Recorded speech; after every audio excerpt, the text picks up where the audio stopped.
Паралимпийские игры. У вас сейчас пленарное заседание, там будет, да? Я вам, Ярослав Владимирович, делегирую. Уважаемый Александр Владимирович, Ярослав Владимирович, уважаемые коллеги, дан старт с 10 ноября вторым международным паралимпийским играм. Организаторы игр Национальный паралимпийский комитет России и правительство Удмуртской республики. Игры поддерживаются как системные мероприятия Фондом президентских грантов, Министерством культуры, Министерством труда и социальной защиты Российской Федерации, депутатами Государственной Думы Федерального собрания Российской Федерации, общественными организациями инвалидов России и мира. Напоминаю, что это специальные творческие состязания для инвалидов в области культуры и искусства. По состоянию 12 ноября прибыл 951 участник, инвалидов с различными нозологиями. Мы ожидаем еще около 300 человек в течение 3 дней. Участники представляют нашу республику, еще 52 региона России, а также 21 страну мира. Ожидали 24, если вы помните. Всего 127 участников из-за рубежа, 8 из которых участие принимают заочно. Творческие состязания проходят на 12 площадках, не буду их перечислять, вы их видите, по 29 номинациям в 8 видах искусств. Музыкальное, изобразительное, аудиовизуальное, театральное, хореографическое, цирковое, литература, авторство и жестовая песня. 9 ноября во главе с председателем правительства состоялось итоговое совещание по организации проведения игр, на котором обсуждалось, что было сделано и вопросы, требующие решения до начала игр. С 10 ноября при Министерстве социальной политики и труда Удмуртской республики создан республиканский штаб по проведению игр, в который вошли представители всех министерств и волонтеры. Функционирует многоканальный телефон, вы его видите на экране, повторять тоже не буду. Министерством отработаны вопросы по обеспечению беспрепятственного въезда и выезда автотранспортных средств, задействованных во встрече и проводах участников игр с территории Ижавия и РЖД. Разработаны и выданы пропуски для автотранспорта к площадкам проведения игр. Организована работа специализированного автотранспорта по перевозке инвалидов. В связи с тем, что участие в играх принимают люди с инвалидностью, было очень трудно выстроить транспортную логистику. Спасибо Минтрансу, спасибо ИПАПАТ. Благодаря всем вместе мы справились с этой задачей. С 23 октября по 28 октября Национальным паралимпийским комитетом России совместно с общественными организациями Удмуртии, Республиканской клинической психиатрической больницы проведено обучение более 2000 человек. Работников правительства Удмуртской республики, республиканских министерств и ведомств, сотрудников МЧС, МВД, в том числе ГИБДД, РЖД, Ижавия, волонтеров, водителей, ательеров, работников общепита, театров. С 5 по 9 ноября совместно с сотрудниками Главного управления МЧС России по Удмуртской республике прошли тренировочные эвакуации на местах проживания, питания, проведения игр. Роспотребнадзором Удмуртской республики проверены все места проживания и питания участников игр. С 9 ноября в республику начали прибывать участники и гости игр, организованы их размещение. 11 ноября для участников и гостей были проведены круглые столы по вопросам обучения детей, инвалидов и детей с особыми образовательными возможностями, концерты, встречи с представителями итальянской делегации. Коротко о программе проведения игр. 12 ноября сегодня в 10 часов во Дворце культуры «Аксион» состоится открытие международной научно-практической конференции «Стратегия развития комплексной реабилитации лиц с инвалидностью и ограниченными возможностями здоровья». Церемония открытия игр пройдет также сегодня в Государственном цирке Удмуртии с 15 часов. С 13 по 15 ноября проводятся основные конкурсные мероприятия среди участников игр. Большое количество концертов, спектаклей, мастер-классов и других активностей. 15 ноября в Республиканском доме народных творчеств пройдет республиканский гала-концерт участников республики, не прошедших в финал паралимпийских игр. Церемония закрытия состоится 16 ноября с 15 часов на 3 площадках. Дворец культуры «Металлург», Государственный театр оперы и балета, Центральная площадь города Ижевска, финалом которых будут флешмоб и праздничный фейерверк на Центральной площади. Уважаемый Александр Владимирович, коллеги, приглашаю вас всех принять участие в церемонии открытия игр. Программу и билеты вы можете получить в фойе. Подходите, пожалуйста. Главы, я знаю, что уже в составе делегации. Министры, пожалуйста, и коллеги федералы, подходите и заберите билеты. Их не очень много, но я надеюсь, что всем хватит. Приглашаю вас побывать на всех мероприятиях, особенно на мастер-классах. Они будут более интересными даже, чем само открытие и закрытие игр. Надеюсь, что у нас все получится. Уже очень много интересных и курьезных случаев. Весело встречают волонтеры везде, и в ЖД, и на авиа, причем в круглосуточном режиме. Спасибо вам огромное, коллеги, за то, как мы подготовились. Надеюсь, что у нас все пройдет. Татьяна, спасибо. Будем говорить, когда все закончится. Коллеги, это очень большой вызов для республики, потому что более 1500 участников, 24 страны, 52 региона. Значит, у нас есть и Лаос, и Мексика, и разные языковые группы. Ну и понятно, что это особенные дети. Поэтому коллегам из правоохранительных органов, МВД, МЧС особое внимание, но я уверен, что вы подготовились. Что касается открытия, вот у меня здесь уже за последние 3 суток под сотню сообщений о том, что не могут попасть на открытие. К сожалению, нет билетов, да. Да, вот мой билет отдайте, я постою, выступлю и уйду. Нет, я серьезно говорю, потому что для этих людей это событие, понимаете?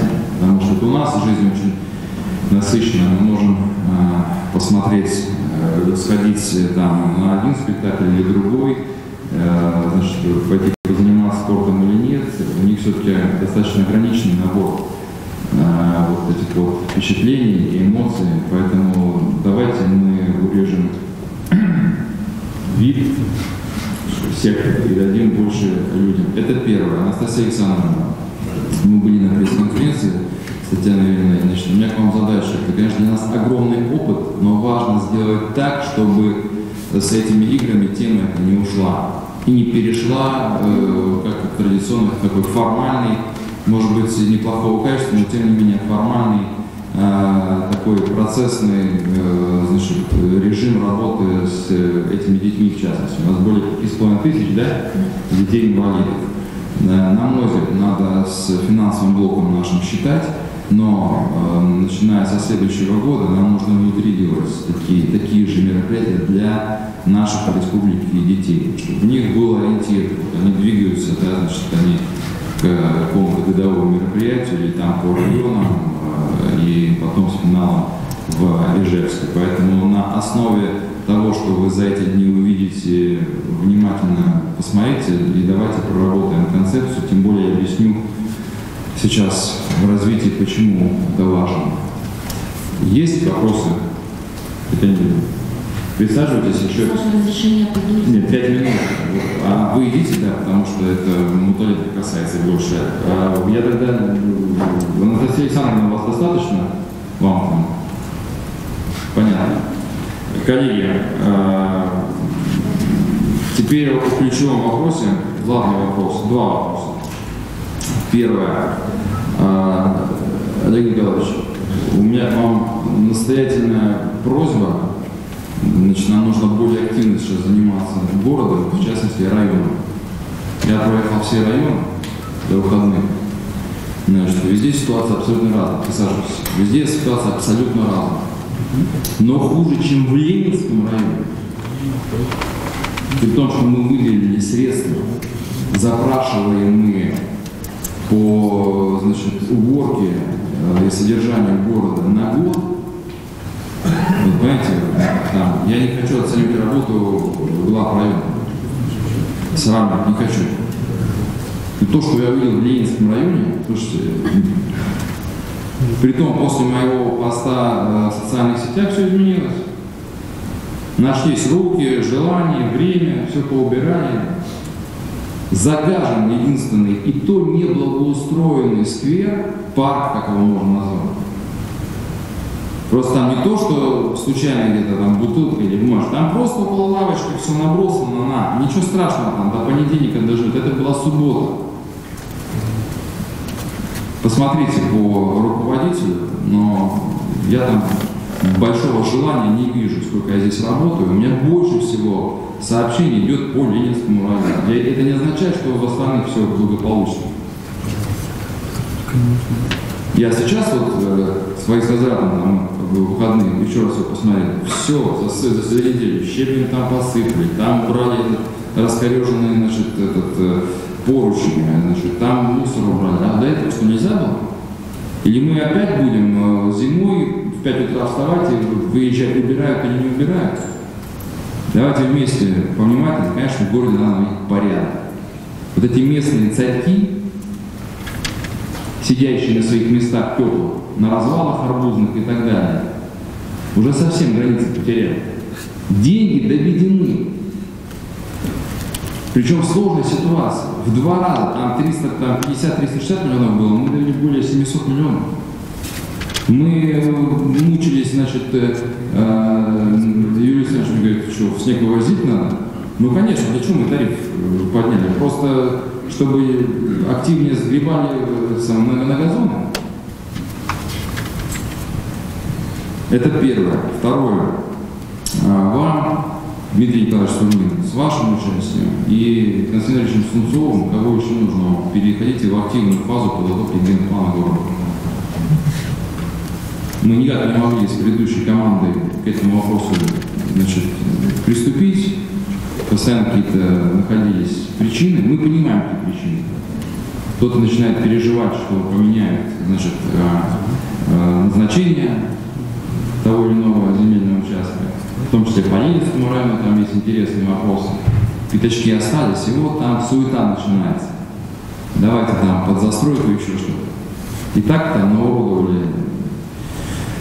Поэтому это первый вопрос. Будьте готовы через неделю, когда давайте вместе соберемся, что необходимо, Станислав Петрович, если необходимы средства на эту работу, необходимо заложить, иначе мы и так и будем под каждую ситуацию менять генплан, и вот эта чехарда, она приведет в итоге к коллапсу в городе. Теперь главное, мы очень много консультировались с коллегами, и в том числе на федеральном уровне, на чем акцентировать внимание в 2019 году. По количеству обращений и по количеству проблем, понятно, проблем много, но у нас сейчас на первый план выходит медицина, здравоохранение. Дальше идет сопутствующие этому проблемы, пусть мы и, слава богу, не в топе, значит, регионов, там, ПФО по стране, но тем не менее ситуация напряженная, связанная с алкоголизмом и наркоманией. Поэтому рабочее пока название 2019 год предлагается сделать годом здоровья. Анастасия Александровна, до 25 декабря, когда я буду выступать с докладом в Государственном совете, ежегодно нам нужно подготовить и разработать концепцию. Она, в принципе, готова, надо просто собрать эти все пазлы в единую картину. Значит, на чем акцентировать внимание? Ну, первое. Большая часть наших медицинских учреждений, поликлиники, больницы, ну, если не в критичном состоянии, то в очень плохом. Это не в претензию, не важно, что день вчерашний, важно, что делать теперь дальше. Сурнин и группа посчитали, значит, детские сады, школы, в том числе больницы. Нам необходимо переходить уже к конкретной работе по, значит, осмечиванию, но я сразу хочу вас, Николаевич, сориентировать. Помимо посчитать, сколько стоит заменить крыши, там, значит, окна в проводку, значит, Игорь Георгиевич, сразу включайтесь в работу на тему бережливая поликлиника, бережливая больница. Я наблюдаю не на первом объекте, мы были в муниципальном районе, значит, в больнице.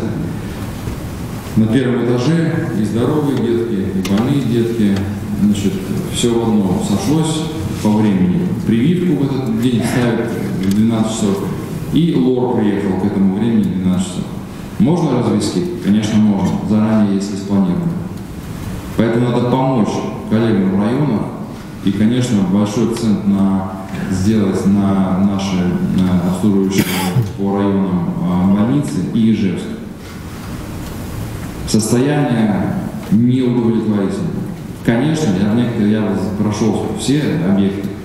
Слушайте, некоторых хочется, не думаешь уже здоровье, как выжить. в этих условиях. Мы все это прекрасно знаем.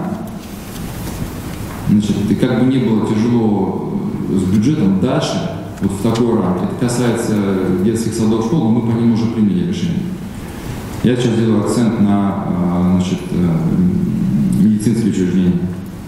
Поэтому реконструкция, ремонт и бережливое производство, бережливая поликлиника, то есть вот этот формат.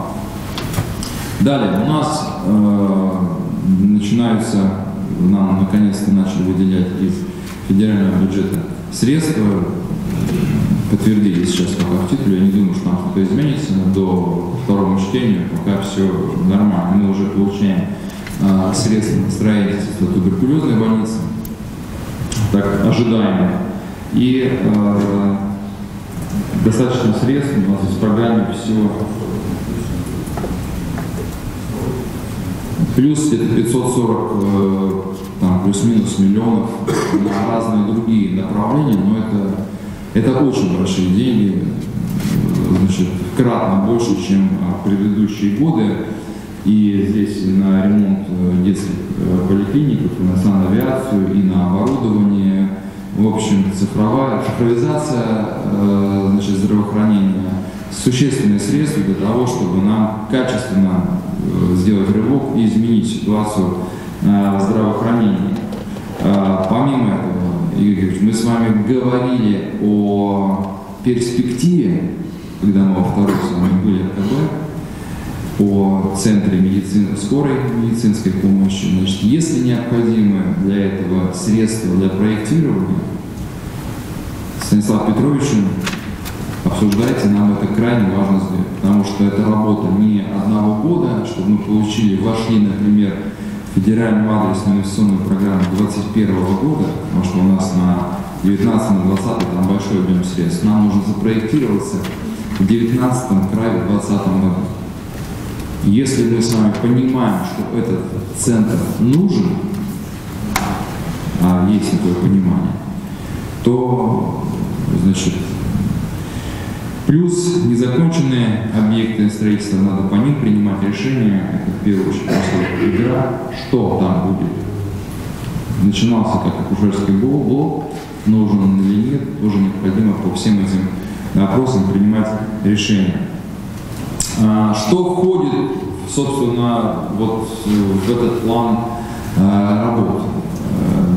Что необходимо сделать? Конечно же, поддержка дополнительная, в том числе финансами, различных таких мотивационных программ, таких как у нас за Иваном говорили, трезвое село, мы его поменяли на здоровое село. Давайте включим там несколько аспектов, но эту программу, этот конкурс нужно, конечно, усиливать и в этом направлении однозначно работать, потому что одно дело, собственно, лечить больного, алкоголизма, наркомана, а другое дело профилактировать. Профилактировать всегда дешевле, причем существенно. Поэтому все инициативы наших некоммерческих организаций, активистов в этом направлении, мы будем особенно поддерживать. У нас 2018 год рекордным получился по объему привлечения средств из различных фондов, и фонд президентские гранты, и благотворительные фонды, есть успешные проекты на краудфандинговой площадке. В частности, наша Федерация скандинавской ходьбы получили средства из фонда президентских грантов. Поэтому эту работу будем усиливать, и в ближайшее время будем проводить, соответственно, совещания, чтобы инвентаризировать всех самых инициативных людей и НКО наших, которых будем мы поддерживать. Дальше, что очень важно, это, конечно же, работа с обращениями граждан. Когда человек попадает в ситуацию какую-то критичную, связанную со здоровьем, у него обострено вообще все состояние, вы должны это прекрасно понимать. Да, вот мы с Георгиевичем один такой кейс разобрали, он типичный. У человека 40 температура, ей вроде бы и по закону все правильно сделали, там, отказали, дайте мне там что-то, какое-то лекарство, у меня там горло болит, это у вас не горло, температура и так далее, ну не важно, но дальше это всплеск эмоций, вот, и вокруг этого начинается уже с итоговым резюме, что медицины нет, все грохнулось и так далее. Поэтому, по всей видимости, Анастасия Ивановна, надо подумать о создании отдельной такой небольшой группы, которая работала бы именно в этом направлении по обращению граждан. Потому что, к слову, есть и абсолютно справедливый и объективный гнев и претензии есть, я это вижу, и вы это видите. Поэтому это на особом контроле должно быть, главное.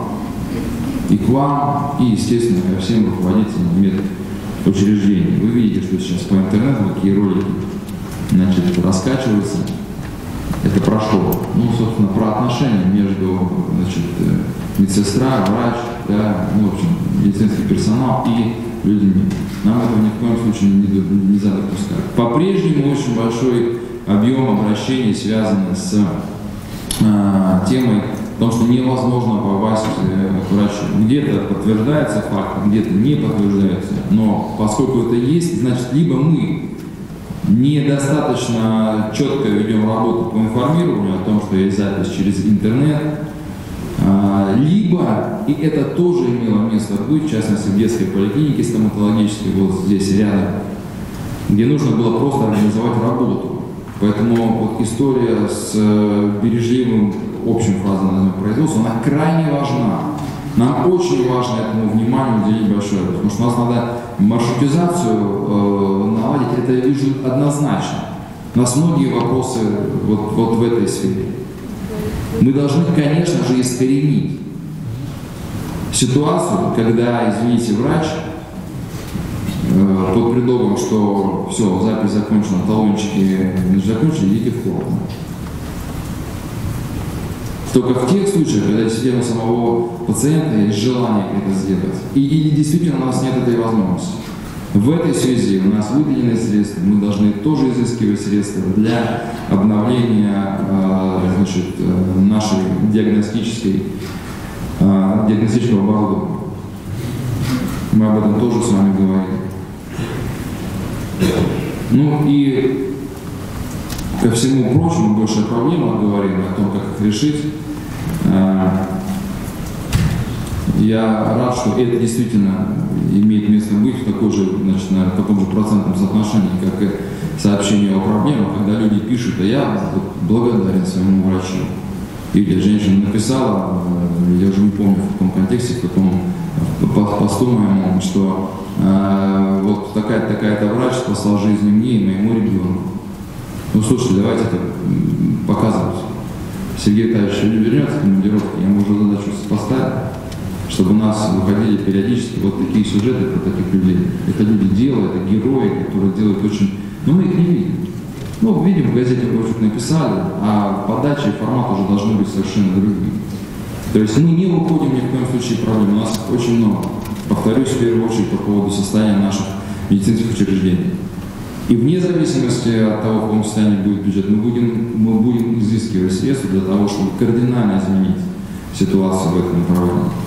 Но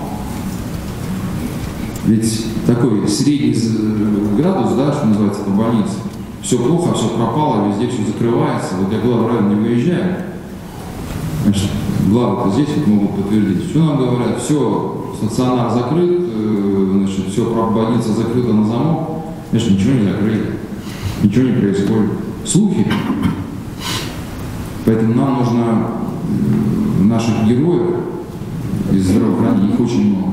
Людей ответственных, профессиональных, делающих свою работу на высочайшем уровне, на иной раз подвиг делающих. Их тоже нужно значит, их показывать, о них говорить, их награждать, чтобы они в том числе были таким примером и мотивом для остальных. Ну а по нашей медакадемии это отдельно еще говорим. и по нашим средним специальным учебным заведениям. Там тоже нужно очень многие вопросы решать. Я вот набросал несколько тем, Анастасия Александровна, группу рабочую возглавляете вы. За неделю до 25-го мы должны финализировать нашу концепцию в плотной работе с финансовым блоком Анатолия Ивановича Станиславовича. Значит, мы понимаем, откуда брать средства на ремонт. Напомню, сейчас предварительная цифра 580 объектов, там 586 будет объектов по республике, это детские сады, школы и медучреждения. Сумма стартовая у нас 2,5 миллиарда рублей. У нас, вот мы посмотрели, по Шарканскому району было 15, да? 17? 17 объектов, которые нужно ремонтировать.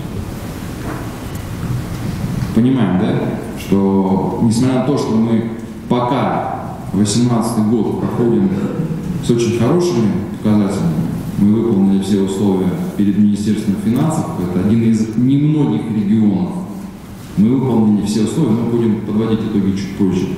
Несмотря на это, у нас еще очень много проблем с бюджетом, но эти деньги изыскать нужно. И это не в чистом виде бюджет. Это, конечно, будет дополнительный финансовый инструмент. Вот надо настроиться на вот эту серьезную работу. Это не означает, что мы снимаем вопросы. Вот год дорог у нас закончился и все. У нас с дорогами плюс бесконечность, по крайней мере, с тем дорожным фондом, который у нас сейчас есть. Но, к слову, вот я Ярославу Владимировичу поставил задачу по примеру с выделением средств дополнительных для ремонта дорог в Глазове, посмотреть, у нас есть возможность привлечения по такому алгоритму денег, посмотреть, значит, с министерством, с главами, особенно те дороги, которые у нас не стоят в плане ни по сельским дорогам, ни по безопасной качественной дороге, посмотреть дополнительные дороги, которые, собственно, как доп. Инфраструктура к неким точкам роста экономического. Какие у нас есть? У нас есть Кесский район, который там, по дорогам просто на боку там караул.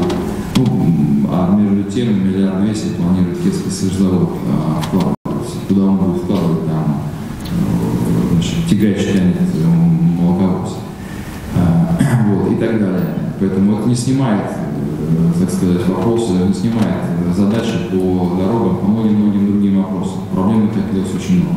Но акцент мы в 2019 году будем делать на здравоохранение.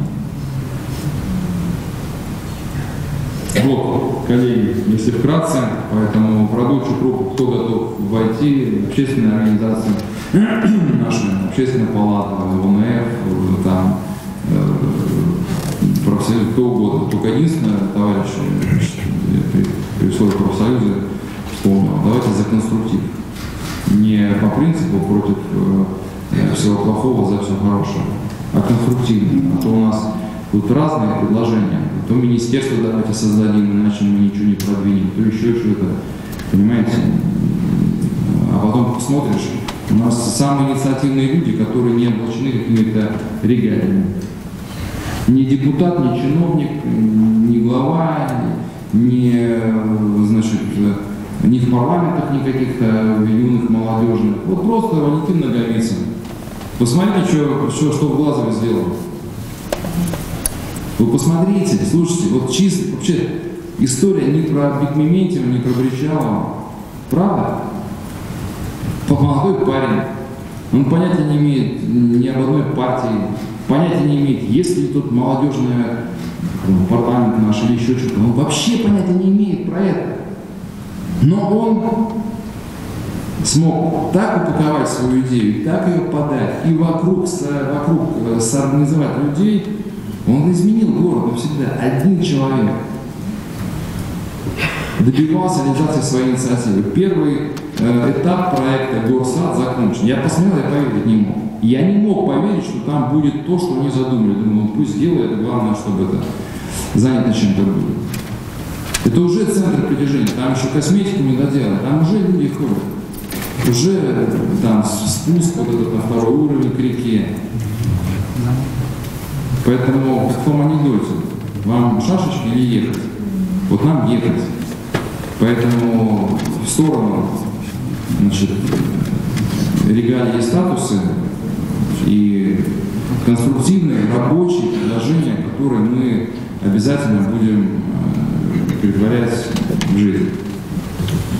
Анастасия Александровна, понятно? Давайте в еженедельном режиме работать. Коллеги, на сегодня мы чуть раньше закончили. Через 15 минут совещание главы продолжаем. Спасибо, хорошей недели.